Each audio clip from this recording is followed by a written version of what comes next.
چرا افراد باهوش هم شکست می‌خورند؟ سلام دوستان، امیدوارم هر جا که هستید حالتان عالی باشد. اجازه بدهید با یک سوال شروع کنم. آیا تا به حال کسی را دیده اید که در مدرسه یا دانشگاه همیشه شاگرد اول بوده باشد، همه او را نابغه بدانند، اما چند سال بعد ببینید نه کسب و کار موفقی دارد، نه از زندگیش راضی است و نه به جایگاهی رسیده که همه انتظارش را داشتند؟ از طرف دیگر شاید کسی را بشناسید که دانش آموز متوسطی بوده، حتی گاهی نمرات ضعیفی گرفته، اما امروز مدیر یک شرکت بزرگ است، درآمد بالایی دارد یا زندگی موفقی ساخته است. اگر هوش مهمترین عامل موفقیت است، پس چرا چنین اتفاقی می‌افتد؟ چرا بعضی از باهوشترین افراد دنیا هرگز به موفقیتی که شایسته آن هستند نمی‌رسند؟ و چرا افراد باهوش معمولی گاهی دستاوردهای بسیار بزرگتر دارند؟ پاسخ این سوال یکی از جالبترین موضوعاتی است که روانشناسان طی دهه‌های گذشته روی آن تحقیق کردند. در این ویدیو قرار نیست بگوییم هوش بی‌ارزش است. برعکس، هوش یک نعمت بزرگ است. اما تحقیقات نشان می‌دهد که هوش فقط بخشی از معادله موفقیت است. اگر بعضی اشتباهات را مرتکب شوید، حتی هوش بسیار بالا هم نمی‌تواند شما را نجات دهد. امروز با هم 7 اشتباهی را بررسی می‌کنیم که باعث می‌شود افراد باهوش نیز شکست بخورند. تا پایان همراه من باشید، چون احتمال دارد یکی از این اشتباهات همین حالا در زندگی خودتان وجود داشته باشد. اشتباه اول، اعتماد بیش از حد به هوش. یکی از خطرناکترین دام‌هایی که افراد باهوش در آن گرفتار می‌شوند این است که کم کم باور می‌کنند چون باهوش هستند همیشه راه حل را پیدا خواهند کرد. این اعتماد به نفس در ابتدا مفید به نظر می رسد، اما به مرور تبدیل به اعتماد بیش از حد می شود. در کتاب تفکر سریع و کند، دانیل کانمن توضیح می دهد که مغز انسان حتی زمانی که اطلاعات کافی ندارد دوست دارد احساس کند پاسخ درست را می داند. افراد باهوش هم از این خطا مصون نیستند، گاهی حتی بیشتر از دیگران گرفتار آن می شود، زیرا سالها بابت باهوش بودن تشویق شدند. فرض کنید فردی در دانشگاه همیشه بدون تلاش زیاد نمره عالی گرفته است. وقتی وارد بازار کار می شود با مشکلاتی روبرو می شود که دیگر پاسخ آماده‌ای برای آنها وجود ندارد. اما به جای اینکه از دیگران کمک بگیرد، مطالعه کند یا نظر متخصصان را بپرسد، فقط به قضاوت خودش اعتماد می کند. همین تصمیم‌های اشتباه کم کم او را از مسیر موفقیت دور می کند. بسیاری از شکست‌های بزرگ در دنیای کسب و کار نتیجه کمبود هوش نبودند. نتیجه اعتماد بیش از حد به تصمیم‌های شخصی بودند. افراد موفق معمولاً یک ویژگی مشترک دارند. آنها می‌دانند که همیشه ممکن است اشتباه کنند. به همین دلیل دائما بازخورد می‌گیرند، سوال می‌پرسند و تصمیم‌های خود را دوباره بررسی می‌کنند. اشتباه دوم، ترس از شکست.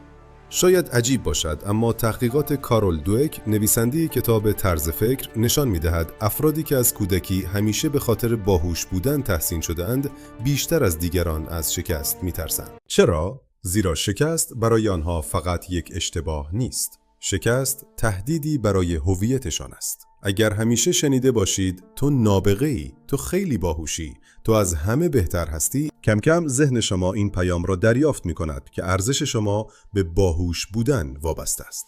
در نتیجه زمانی که با یک چالش سخت روبرو می شوید، ممکن است اصلاً وارد آن نشوید. زیرا اگر شکست بخورید، احساس می کنید دیگر آن فرد باهوش سابق نیستید. در مقابل، افرادی که طرز فکر رشد دارند، شکست را بخشی از فرایند یادگیری می دانند. آنها نمی پرسند اگر شکست بخورم چه می شود، بلکه می پرسند اگر امتحان نکنم چه چیزی را از دست می دهم. همین تفاوت کوچک در طول سالها نتایج بزرگی ایجاد می کند. اشتباه سوم، عمل نکردن.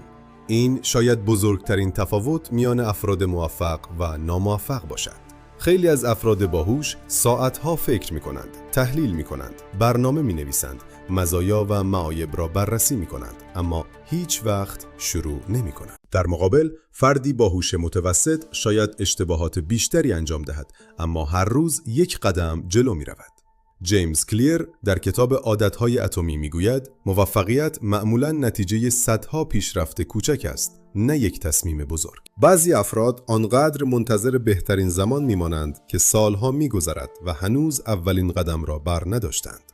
هوش بدون اقدام فقط یک توانایی بالقوه است. دنیا به کسانی پاداش می‌دهد که اجرا می‌کنند، نه فقط به کسانی که ایده‌های خوب دارند. اگر تا اینجای ویدیو احساس می‌کنید یکی از این اشتباهات را در زندگی خودتان دیده‌اید، حتما این ویدیو را لایک کنید و کانال را سابسکرایب کنید تا هر هفته مطالبی بر پایه روانشناسی، علم و تجربه درباره موفقیت و رشد فردی با هم یاد بگیریم. اشتباه چهارم، فکر کردن بیش از حد، overthinking. اجازه بدهید یک سوال از شما بپرسم. چند بار تصمیم گرفته اید یک کار جدید را شروع کنید، اما آنقدر درباره تمام جزئیات فکر کرده اید که در نهایت هیچ کاری انجام نداده اید؟ این اتفاق برای بسیاری از افراد باهوش رخ می‌دهد، چون ذهن آنها می‌تواند ده‌ها سناریوی مختلف را همزمان تحلیل کند. از یک طرف این توانایی یک مزیت است، اما از طرف دیگر اگر کنترل نشود تبدیل به یک دام بزرگ می شود. افراد باهوش معمولاً می توانند تمام خطرات، مشکلات و احتمالهای شکست را قبل از شروع ببینند. نتیجه چیست؟ شروع نکردن. آنها آنقدر منتظر بهترین تصمیم میمانند که فرصتها یکی پس از دیگری از دست می رود. در دنیای واقعی تصمیم خوب امروز معمولاً از تصمیم کامل فردا ارزشمندتر است. زیرا تجربه اطلاعاتی را در اختیار شما قرار می دهد که هیچ تحلیل ذهنی نمی تواند جای آن را بگیرد. بسیاری از کارآفرینان موفق اولین کسب و کارشان کامل نبود. اولین محصولشان کامل نبود. اولین سخنرانیشان کامل نبود. اما آنها شروع کردند، اشتباه کردند، یاد گرفتند و بهتر شدند. اگر همیشه منتظر کامل بودن باشید، شاید هیچ وقت حرکت نکنید. اشتباه پنجم، نداشتن پشتکار. یکی از بزرگترین تحقیقات سالهای اخیر توسط آنجلا داکورث انجام شد. او سالها تلاش کرد بفهمد چرا بعضی افراد با استعداد موفق نمی‌شوند، اما بعضی افراد با استعداد متوسط به موفقیت‌های فوق‌العاده می‌رسند. نتیجه تحقیقاتش در کتاب استقامت منتشر شد. او به یک نتیجه مهم رسید: پشتکار و ادامه دادن در بسیاری از موقعیت‌ها از استعداد مهمتر است. افراد باهوش معمولاً وقتی کاری برایشان سخت می‌شود تعجب می‌کنند، چون در گذشته بسیاری از مسائل را سریع حل می‌کردند. اما زندگی واقعی متفاوت است. ساختن یک کسب و کار، یاد گرفتن یک مهارت، نوشتن یک کتاب یا رسیدن به استقلال مالی، همه به سالها تلاش نیاز دارند. هیچ مقدار هوش نمیتواند جای استمرار را بگیره. موفق‌ترین افراد دنیا الزاماً باهوش‌ترین افراد دنیا نیستند، اما تقریباً همه آنها یک ویژگی مشترک دارند. آنها حتی زمانی که انگیزه ندارند باز هم ادامه میدهند. اشتباه ششم، گوش ندادن به دیگران. گاهی افراد باهوش تصور می‌کنند چون سریعتر فکر می‌کنند نیازی به نظر دیگران ندارند، اما این دقیقاً همان نقطه‌ای است که رشد متوقف می‌شود. آدام گرانت در کتاب دوباره فکر کن توضیح می‌دهد که افراد موفق کسانی نیستند که همیشه حق دارند، بلکه کسانی هستند که حاضرند نظر خود را تغییر دهند. اگر همیشه تصور کنید که پاسخ درست را می‌دانید، هیچ چیز جدیدی یاد نخواهید گرفت. دنیا دائما در حال تغییر است. بازار تغییر می‌کند، فناوری تغییر می‌کند، روش‌های موفقیت تغییر می‌کنند. کسی که حاضر نیست یاد بگیرد، حتی اگر بسیار باهوش باشد، دیر یا زود از دیگران عقب می‌ماند. تواضع دشمن هوش نیست، بلکه مکمل آن است. اشتباه هفتم، هوش را جایگزین عادت‌های خوب کردن. این شاید مهمترین اشتباه باشد. خیلی ها تصور می‌کنند چون باهوش هستند لازم نیست برنامه ریزی کنند، لازم نیست نظم داشته باشند، لازم نیست هر روز تمرین کنند. اما واقعیت دقیقاً برعکس است. جیمز کلیر میگوید زندگی شما بیشتر از آن که نتیجه اهداف شما باشد، نتیجه عادت‌های روزانه شماست. یک فرد بسیار باهوش که خواب نامنظم دارد، مطالعه نمی‌کند، ورزش نمی‌کند، مدام کارها را به تعویق می‌اندازد، در بلند مدت معمولاً از فردی که هر روز فقط 1% بهتر می‌شود، عقب می‌افتد. موفقیت بیشتر شبیه ساختن یک ساختمان است. هوش فقط مصالح اولیه است، اما عادت‌های روزانه همان کارگرانی هستند که هر روز آجر روی آجر می‌گذارند. اگر آن کارگران هر روز کار نکنند، حتی بهترین مصالح هم هیچ ساختمانی نمی‌سازند. اگر امروز فقط یک نکته از این ویدیو را به خاطر بسپارید، بگذارید این باشد: هوش نقطه شروع است، نه خط پایان. افراد موفق فقط باهوش نیستند. آنها عمل می‌کنند، اشتباه می‌کنند، یاد می‌گیرند، پشتکار دارند، نظر دیگران را می‌شنوند و هر روز حتی با قدم‌های کوچک به مسیرشان ادامه می‌دهند.